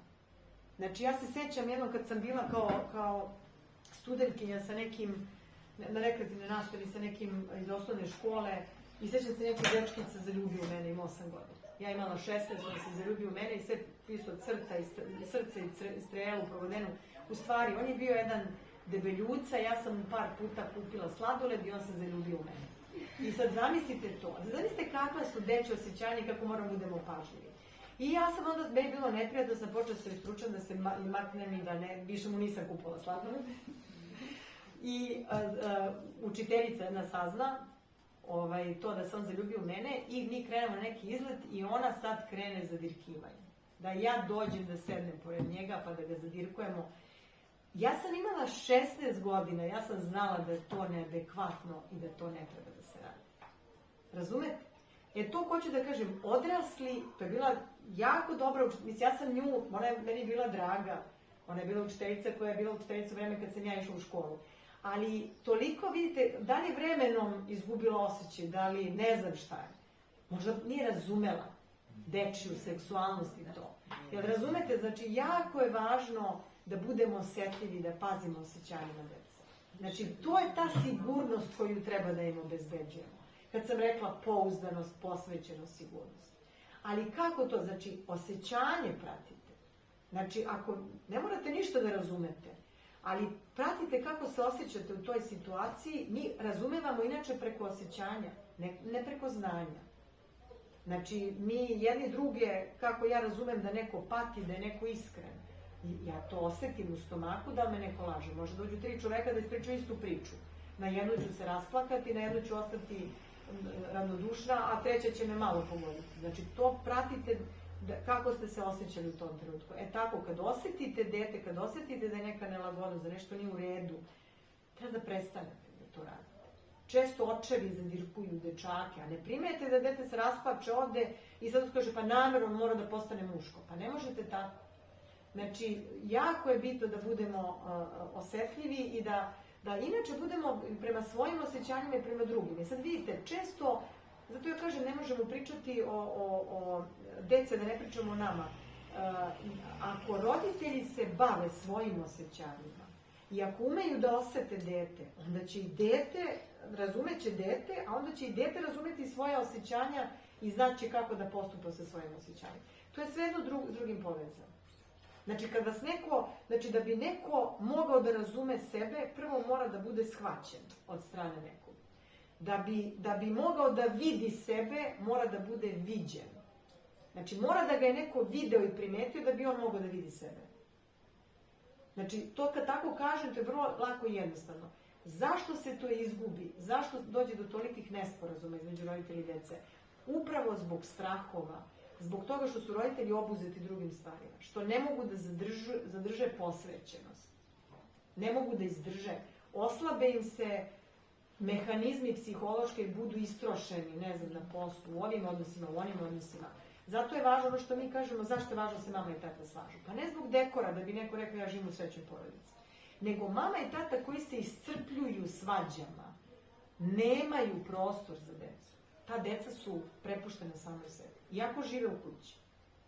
Oni žive pored njih, ne sa njima. Znači, to je jako važno. Čim vidite da vas neki odnos iscrpljuje, da ste ovakvi, da ste obuzeti, mislim, to je... I sad, kako mi dolazimo do tih saznanja? Neće svaki put da vam dete kaže. Odrasli koji nam dođu u terapiju i zatraže pomoć. Mi preko rada sa odraslima dođemo do saznanja šta se njima dešavalo kad su bili mali. I tu se kockice slažu. Naravno da mi koji smo dečji terapeuti, mi vidimo to i kod dece. To nama bude očigledno, to zna i doktorka Snežana. Bude nam očigledno, dete dođe i kaže. Jednostavno kaže šta mu smeta. Roditelj, kao pa ja to prvi put čujem. Ili je čuo pa nije poverovao, ili znate to da se ne veruje deci. Pa šta dete zna, dete nema pojma. Naprimjer, neko dete zlostavlja, nekoga dodirivao i sad, pa ne, to je izmišljeno, nisam ne veruju. To su kardinalne greške. Znači, bolje je da poverujete. Naravno da dete na dograd ima fantaziju, pomešamo se realnost i fantaziju, ali bolje je da poverujete detetu pa da se prevarite, a da ga zaštitite, nego da se prevarite u tome što ste olako rekli da mu ne verujete, pa ga niste zaštitili, pa ga izložili nekim stvarima koja se strašno teško posle poprave. Znate? Tako da kad nam dete kaže da ga neko dira, da ga neko dodiruje tamo gde ne treba da ga dodiruje, uvek budite senzitivni na to. Ne smete to da kažete pa to nije tačno. Ako je to komšija, ako je to rođak, ako je to neko od koga vi ne očekujete. Tu posebno mora se bude seti. Znači, staću ovde, veliki su, naravno, spektar problema i adolescenciji, to o tome možemo isto posebno nam pričati, ali, znači, dala sam vam malo ovaj kostur i šta su neka ključna mesta i kad ne znate da pitate, kad vam nešto nije jasno, pričajte sa rođacima, familijom, neko ko je odgojio decu pa vidite lepo, deca odrasla, zdravi ljudi. Znači, slobodno pitajte, imajte dilemu, znači, jako je bitno da postoji praksa razgovora, deljenja. Znači, mi smo pre živeli u zajednicama, pa su bile bake, strine, tetke, pa su gajale, pa su jedna od drugih učile, pa su jedna drugu osnaživale. Sad je zajednica razbijena tog tipa. Ali bar ovu zajednicu da sačuvamo, to komšiluk, prijatelje, rođake. Znači, jako je važna ta povezanost među ljudima. Znači, posle COVID-a je ogromna navala i ogroman porast mentalnih problema. Evo, baš sam to pričala s jednom dok sam dolazila, ja verujem da je to i kod tebe, Snežana, tako. Znači, mi u Beogradu mi koji smo stari i iskusni, mi nemamo mesta da primamo nove pacijente. Naši učenici su sad puni. Znači, to ne možete da zamislite koja je to navala. Znači, to nam je samo signal da živimo u nenormalnom vremenu, gde su nam deca zbunjeni u konfuziji, sad posebna priča kao šlag na torti, sad ovo polrod, binarni, nebinarni, to je sad posebna priča. Ja bih stala ovde, pa evo, dala bih vama neku priliku da pita, naravno ne može se uvek puno toga se propusti, ne kaže se, ali nekako, evo, za sad, za ovu priču, nadam se da ću još ponekad doći u Jovac, pa će biti prilike, pa da makar jeste, makar kod Snežane. Tako da... I kaže koleginica Vrtić. Jeste, hvala, eto, možemo nekad i Snežana i ja nešto zajedno. Može. Udruženim snagama, tako da to je, uvek ima puno, mislim, najdraži su ti primjeri iz prakse, zato što nekako plastično pokažu kako neki propust ili neke stvari koje nisu na početku postavljene kako treba izazovu veliki problem, na primjer u adolescenciji. Znate, na primjer, mama tako bude odvojena ili ostavi dete, negdje ide na put i onda kad dođe, pa ne, sve u redu, pa ništa ne primećujem po detetu, dete nastavi da se igra sve.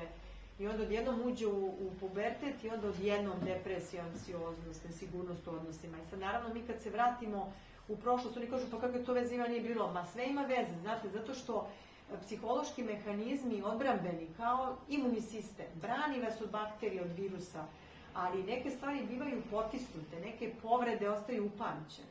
I onda kad krene da se mlada biljka raste u drvo, kad treba da se razgrana, kad treba da se pokaže u punom svetlu sad to, samostalnost, izbor i sposobnost da se napravi izbor druga, drugarice, srednje škole, fakulteta ili posla, devojke. Odjedanput vidite to dete ne može, ono ne raste, ono ne sazreva, ono sve nesigurnije, sve izgubljenije. Znači, tek tad dođe do izražaja ta povreda. Znači, tako da se ne uljuljkaju roditelji, kažu pa nema veze, to je prošlo.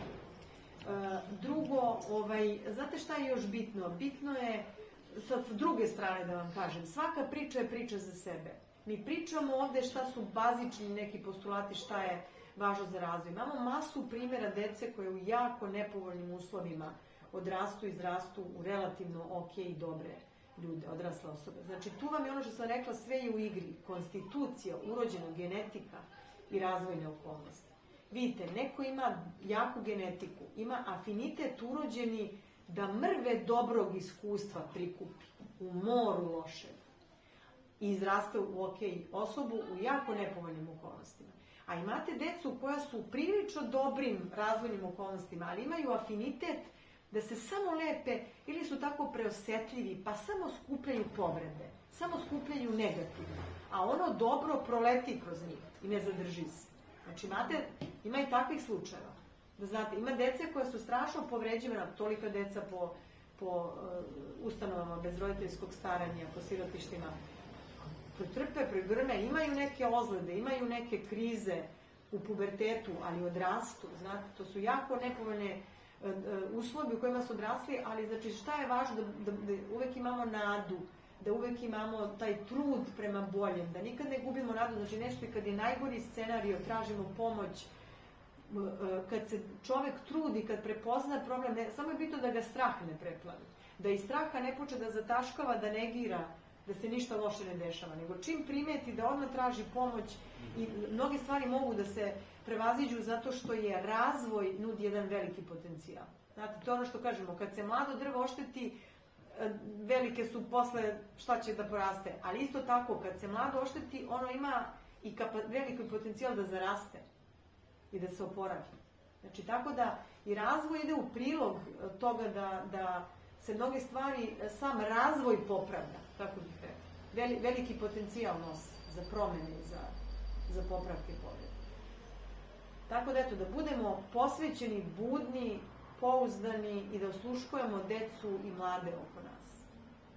To nasilje, to sad ta agresija, to vam je posledica svega ovoga što sam rekla, pomanjkanje dobrote, ljubavi, solidarnosti, ta neka znači taj poremećen sistem vrednosti da se ceni moć, da je neprihvatljivo da budeš slab. Znači, slab sam, treba mi pomoć. Znači, treba da volimo decu i kad su slabi, kad su neuspešni đaci, i kad, znači, roditelji i nastavnici, svi hoće samo uspešne đake, dobre, lepo vaspitane. Nije tako. Da, lepo ste nam ovo rekli, ja moram da kažem, s čime se ja susrećem u vrtiću, da roditelji ne razumeju potrebe i želje dece, pa izjednačavaju želje i potrebe. Pa negde tu dobrobit kod dece vide ne podržavaju samo onu delatnu dobrobit, jer dete voli da radi, da učestvuje, da doprinosi, nego više onu hedonističku dobrobit. Ja nisam imao, pa neko on ima. Da, to je mnogo prisutno u vrtiću i onda je kod dece i kod roditelja oni ne razumeju. Oni su, ja isto mislim da su konfuzni roditelji. Nema razlike između želje i potrebe. To je nešto ključno da se mi susrećemo. I onda, znate šta, uskrate im potrebe, ne Da, obezbede da. sigurnost, prisustvo i posvećenost i nadoknađuju ispunjavanjem želja. I naprave totalni haos. A to ispunjavanje je i stvar prestiža. Da, to sad u ovom... Bitno da moje dete ima najbolje ako mu i ne treba. Izvinite, ja ću da uključim samo zbog vremena, da znam da ne ispustim autobus. Pošto sam autobusom. Da, tako da, to su velike. Sad ja ne znam, sad kad ste vi, vjerojatno, i kad ste pomenuli to, vjerojatno se i vama u vrtiću obraćaju, ne znam koliko vi imate polje delovanja, da im skrećete pažnju na to, svog što obraćaju. U svakom slučaju, kad je sve u redu sa detom, imamo razgovore individualne, šta je problem, zbog čega, zašto je nastao problem.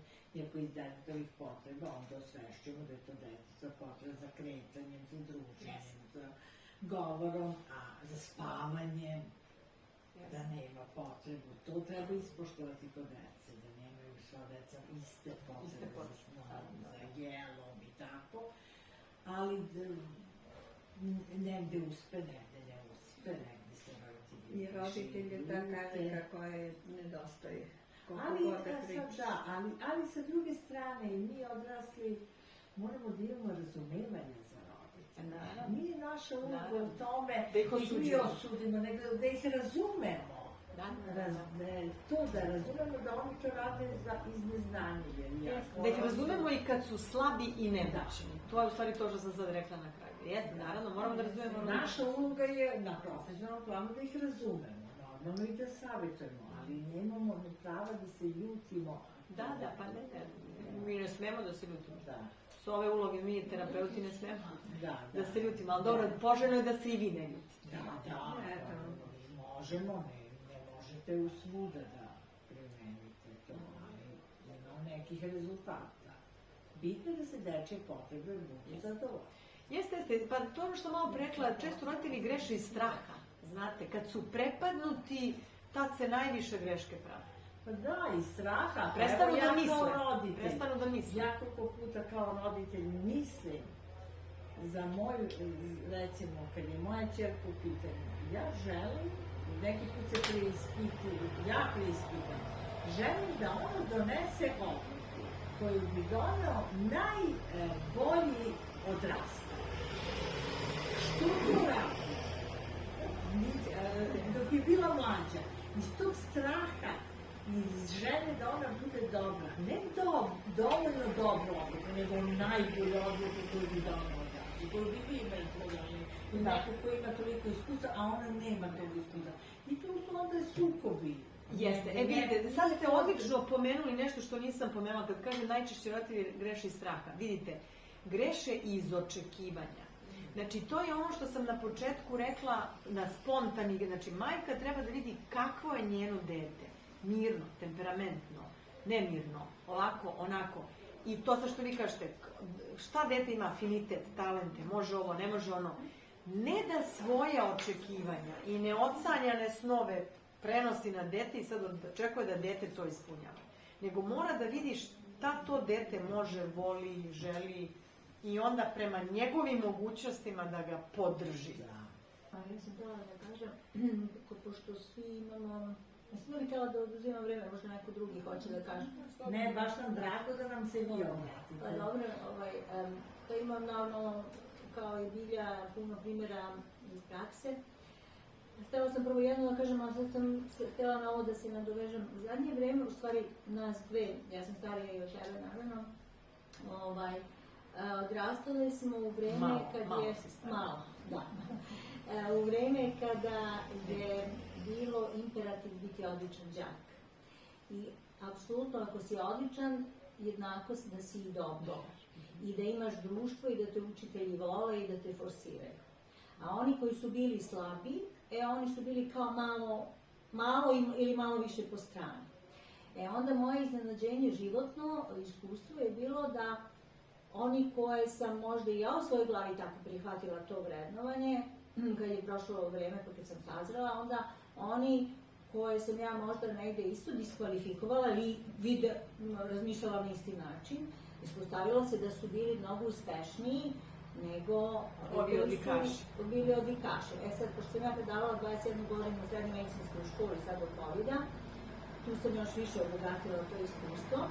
I zapravo mi smo kao društvo i kao zajednica dobili sad ovo što smo dobili, da imamo privatne fakultete, da je imperativ da se ima fakultet, i ako ne znaš ništa, da je imperativ da završiš školu i da dobiješ dobre ocene i da je to jedina stvar. I ta deca posrnu, a ona koja su, da kažem, takša, pa nekako imaju podršku u kući, uči, ispituju decu, šta bi želao, šta je tvoja, to što kažeš da roditelj proceni, da ima što adekvatno. Svaki roditelj ima velike očekivanja, normalno, svi mi imamo prevelike očekivanja od samih sebe i od drugih, ali kad roditelj može malo da bude realan i da kaže, pa moje dete nije za taj posao. Znači, tu je vrlo važno.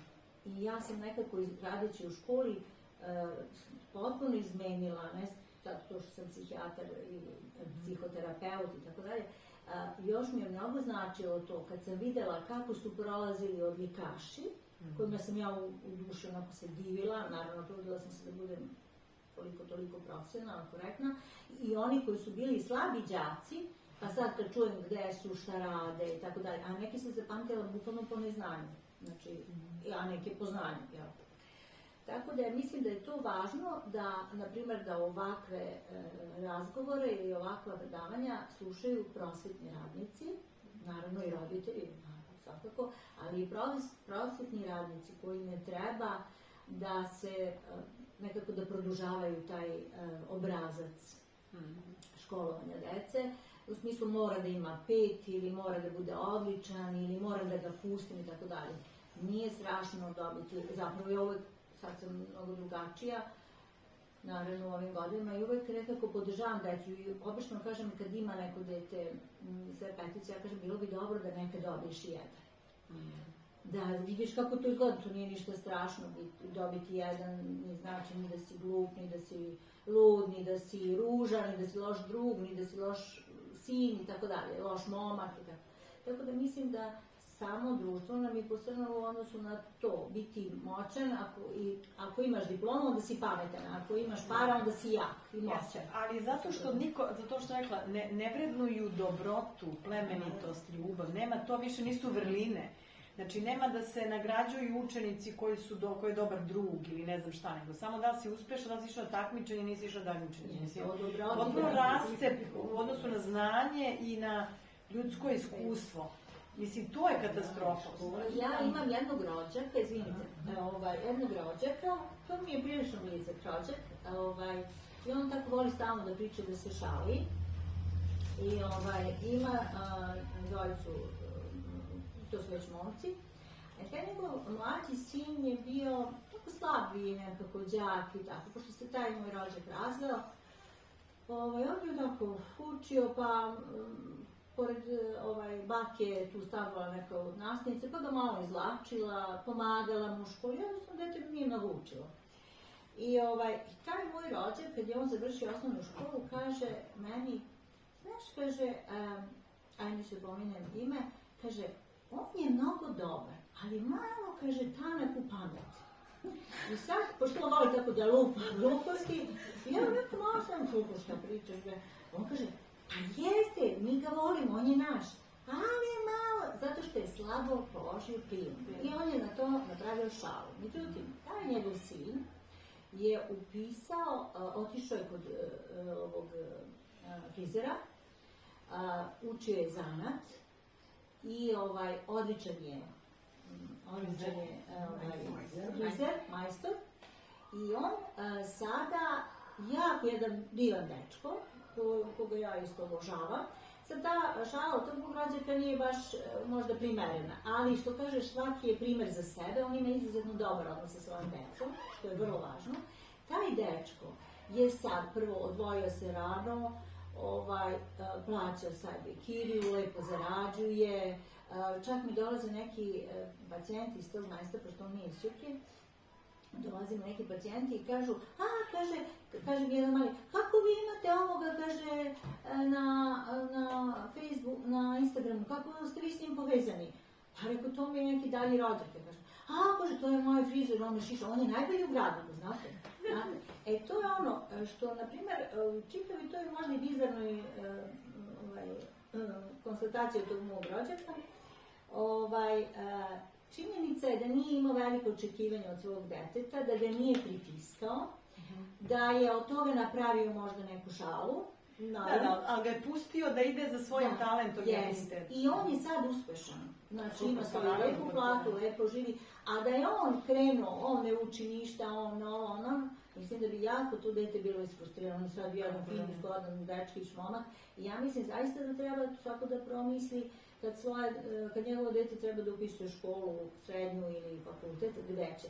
A ja lično, kao i ti sigurno, imamo bezbroj mladih ljudi koji su bili odlikaši, koji su nesnađeni totalno, koji nemaju socijalni život, nemaju veštine, nemaju prijatelje, nemaju ništa, jedino su znali da uče. Tako da je to stvarno važno.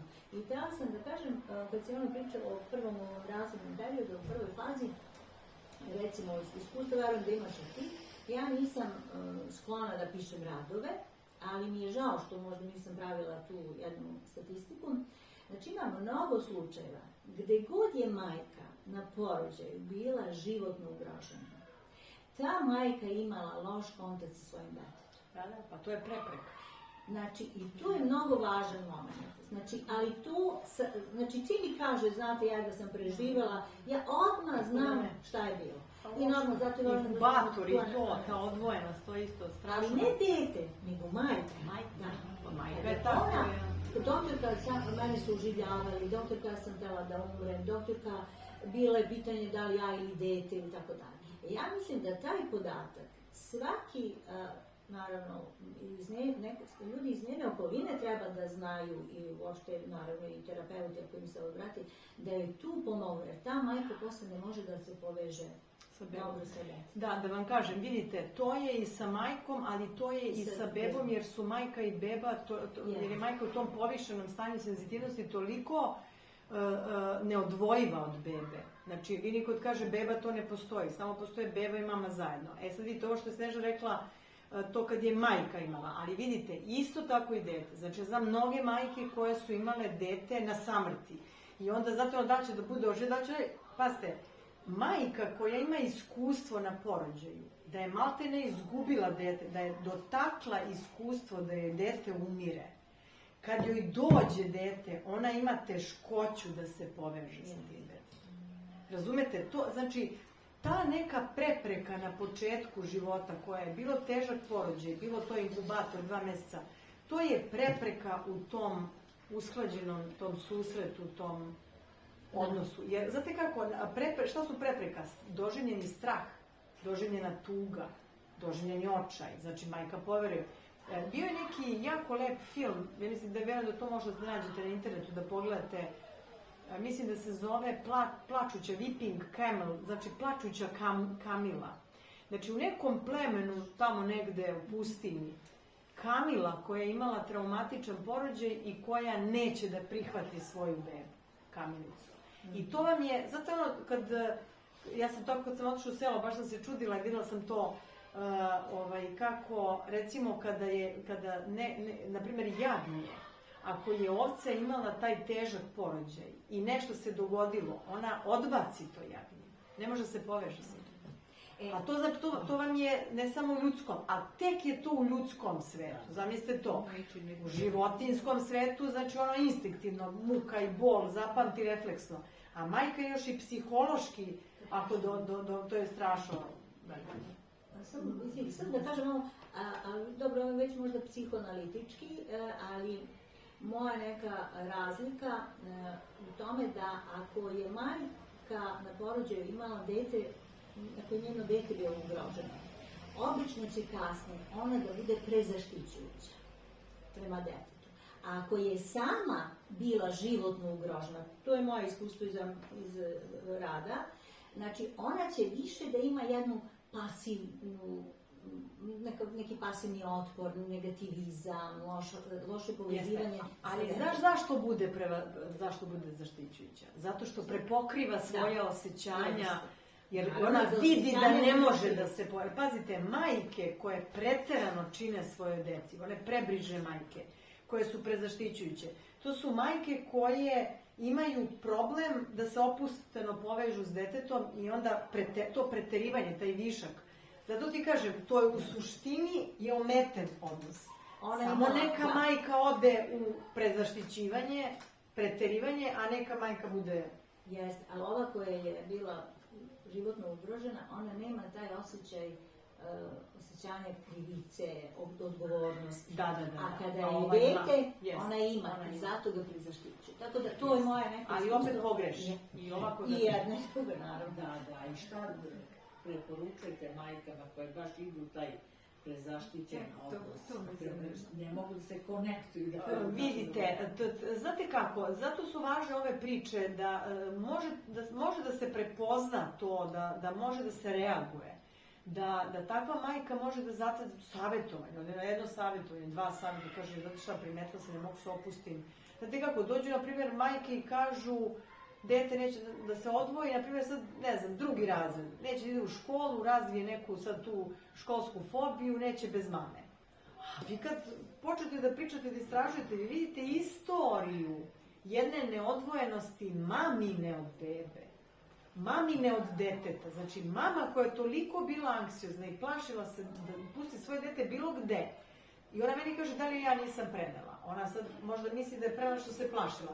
Ali u stvari ona jeste napravila takav odnos da se devojčica zalepila za nju i da ne može da se odvoji. I sad kad zamislite letnji raspust, mama, dete neće da ide nigde, samo ide kod mame u kancelariju i sedi pod klimom 8 sati kao star mala da bi bila s mamom. Jer neće dode, ni u vrtić, neće dode ni u vrtić, ona je 8 godina, kod bake i deke, neće dode na bazen, neće dode neko kamp, neće dode u neki privatni, sad tu ima tamo poveradu privatni dnevni boravak. Znači, presedi s mamom naravno neće da spava bez mame. Znači, čim primeti mama da je preterano vezana ili čim primeti da ne može da se poveže, treba da traži. Pazite, ima majke stvarno koje imaju dožive traumu na porođaju, imaju ozbiljno iskustvo ili deca koja se životno bore se za život. Ja sam imala jednu majku koja se borila za život i koja deteta, znači za detetov život su se borili. Oni su čekali i već im je rečeno da nema nade, da dete neće preživeti i onda su oni tako čekali i posle 20 dana dete preživi sepsu, beba i vrati se u život. I sad, naravno, majka koja je senzitivna, dobra, ali, mislim, vidi da ima problem da ne može da se poveže. Ali kad primeti, treba da zatraži to, kad primeti da je to problem, treba da zatraži pomoć. Ona nije primetila odmah nego kad je dobila drugo dete. Napravila razliku kakva je bila s prije dete, kakva je bila s drugo dete. I onda je došla po pomoć. Ovo dete već imalo 2,5 godine. Ali znate kako je to? Znate šta se tu desi? Znači, ja kad dođem i kad počnete to da pričate, kad otvorite tu temu, znači, žena posle 2,5 godine, 3 počne da plače, kao kiša kad je to pomenuto, a pre toga nije plakala. Znači, to je to, znači, ona potisne svoj strah, ona ne sme da bude u kontaktu, da oni su mislili da će dete da umre.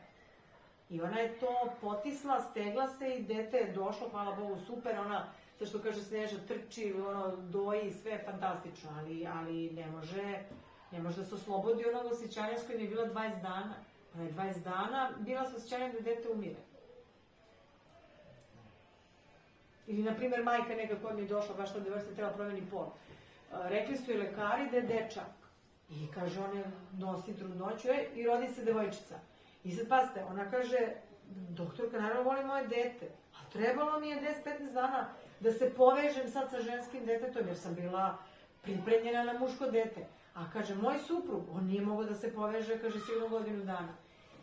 To su roditelji koji vole, ali znate, to je nešto jače od njih. To ne znači da su oni zli, loši, nego nešto, znate, ko zna s čime su se oni uvezali u fantaziji.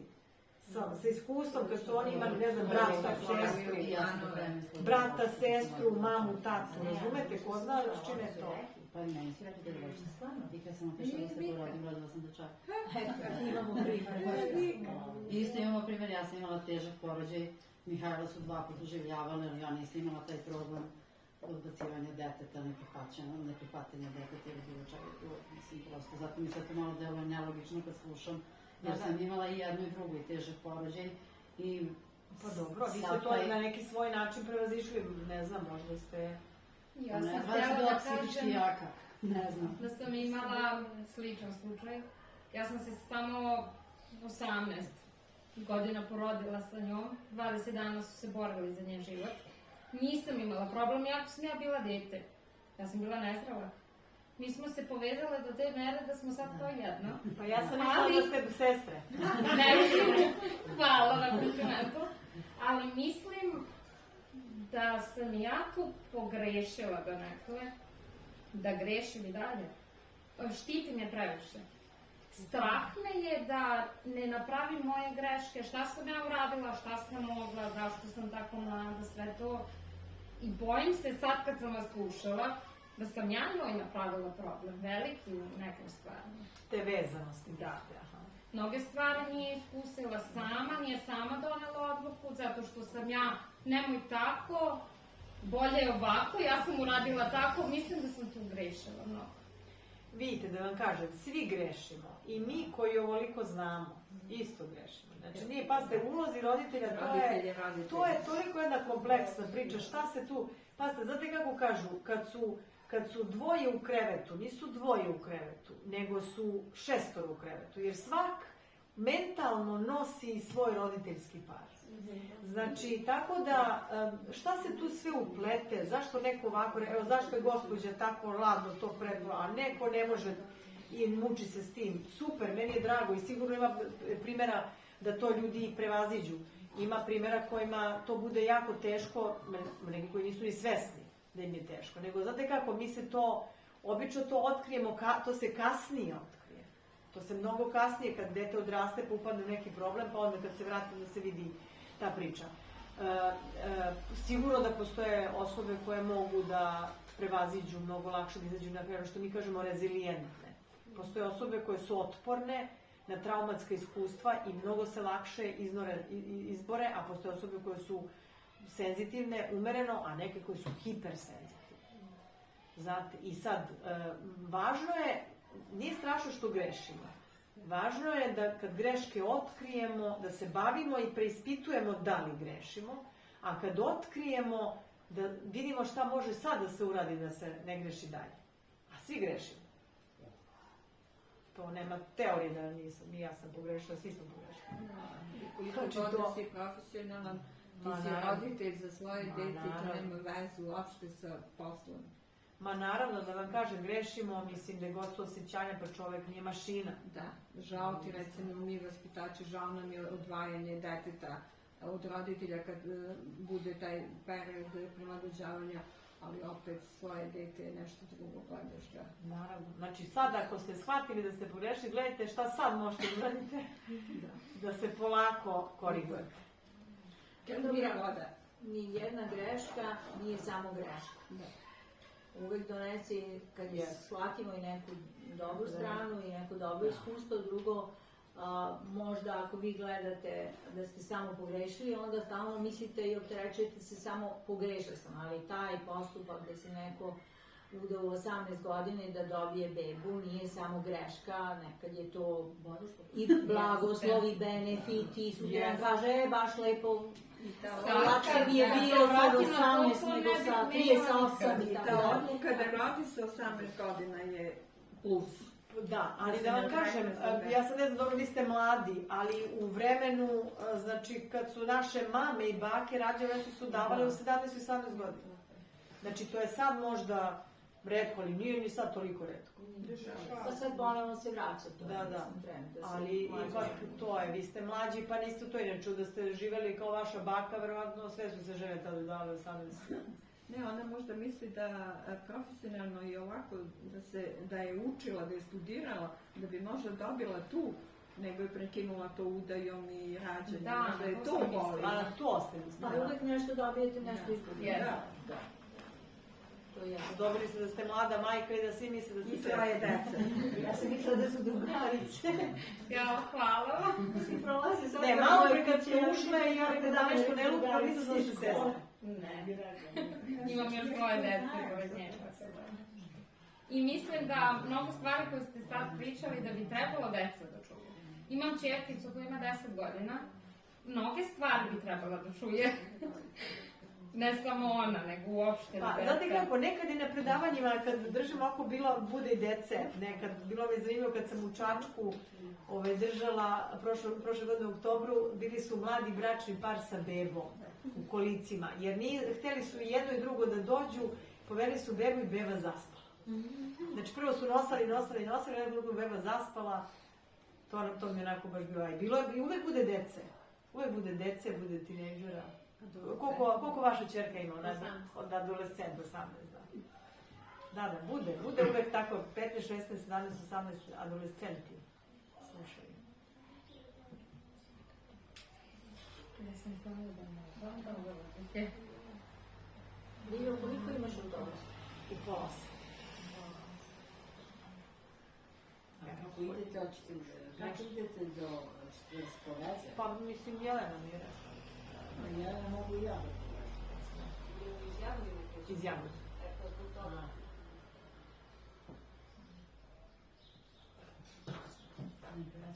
Dobro, drago mi je da ste došli, drago mi je da evo junak, muškarac je jedan bio. Otac čekane devojčice. Aha, a šta kažete, vi ste? Iz odbora za natalitet. Četiri čerke, ja? Pa baš to neko neki Da vam savjet. kažem, Za adolescente. vi ste srećan čovjek. A stvarno divno, Mislite divno. četiri čerke. Da vam kažem za adolescente, tu trebaju čelični živci. Naravno to ima. Čelični živci i samo polako trudite se, setite se kako da ste vi bili mladi. Je li muško ili žensko? Sve su čerke. Sve su čerke. Zato kažem. E onda mama, da se mama A on je više- dobar tata. Malo isključeno, uključeno u stvari, mi smo rastavljeni, ali tu smo tako reći zajedno. Jeste, tu je, malo je to složeno, Pa znate, pošto vratno su devojčice- sve različite. Pošto devojčice, to je problem. A sve su Neke različite. stvari jednostavno, ja kao otac ne može da pričam sa čerkom otvareno, znači, pošto bi dobro pričao sa sinom. Ja sam toga, i ona ne kaže malo, aj moram te vidim da ja ne mogu, a znam da je problem nešto vezano za... E pa to jeste malo nezgodno. Znači. Jeste, ali dobro. mislim. Malo oko to momaka, oko seksualnosti, to malo jeste nezgodno da priča roditelj drugog pola, ali znate, u stvari možda nekad ima neke dece koje su slobodnija pa mogu.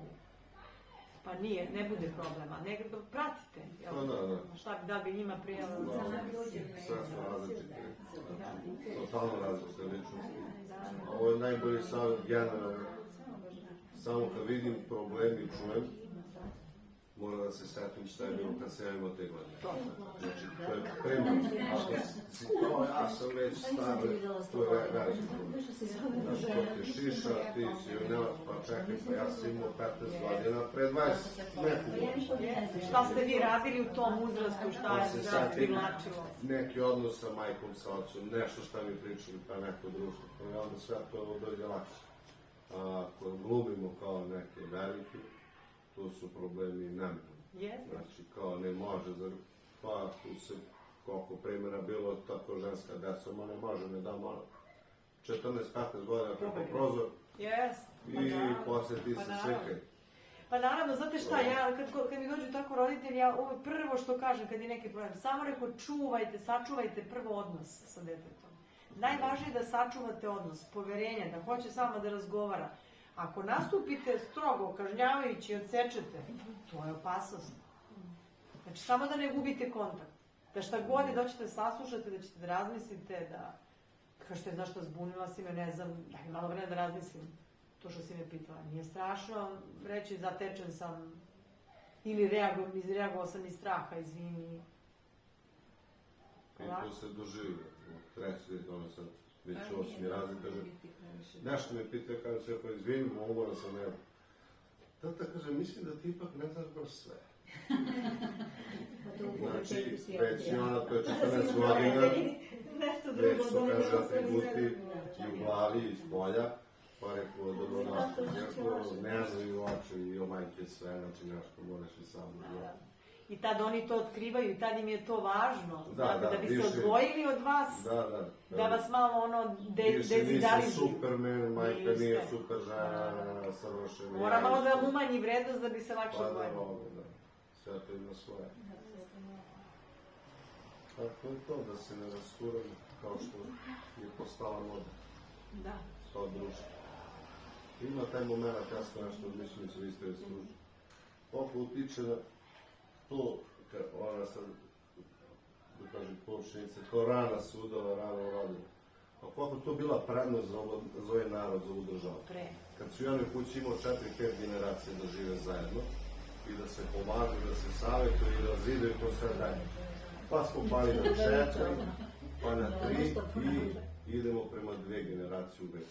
I to je kraj zemlje u narednih 100 godina. Naroda jednostavno biološki nestanak. Pa provlačuje Asimilacija. zapad, Nikola. Idemo Pa ka to je to, zapadu. znači, smo mi treba da se odupremo tome. orijentisani. Mislim, Učimo u drugi. mi smo redko selo gde lupamo, ja i tu još par porodica imamo više od 2 dece. Uglavnom 1, 2, 1, 2. Ali ima dosta porodica. A u okolini je, ja mislim, katastrofa. I tu onda sve to povlači sve. Kad nemaš dece koji će da budu ljudi, da imaju svoju decu, ti možda praviš ovde šta hoćeš. Pa jeste. Ništa, Nema ko to sve da uzalud. nasledi, jeste, da Sve nastavi. uzalud, ništa to ne vredi, ni zemlja, ništa mi to ne vredi. Ako nema ljudi, Jeste, I mrtvo jeste. selo, Nikola. Šta se uradilo na tome da omladina Pa, dobije to je- nešto, da to je deca sad- ostanu tu? Ništa. Ovo pogotovo u Cečinu smo, u Cečinu smo u svetu. Ali imate lepu biblioteku. Pa imamo. Pa jeste. Znači, ja sam uspešna mama. Da vam kažem, jeste, ali sačekajte, ima znači mladih ljudi koji su ostali ovdje u selu i hoće da... I on pomaže, i ovaj tata sa 4 dece, sa 4 ćerke, i on je tu uključen, tako Nikola? pa, više. Da, kad imaš Vi ste šest. taj Nikola Maksimum. Pa ima sad i vidanje.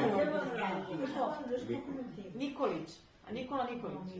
Da, ja sam pročitala nešto na internetu da je neki Nikola ili ne, sam možda pogledala. Ne, ima Miloš Vasilij. A, Miloš. Miloš. A nije došao, eto. Miloš. Njegova gospođa, naša koleginica, nije došla. Baš sam očekivala da nije. Ništa, dobro, evo, stajemo, znači ovde. Hvala vam svima. Pa da se vidite još koji put.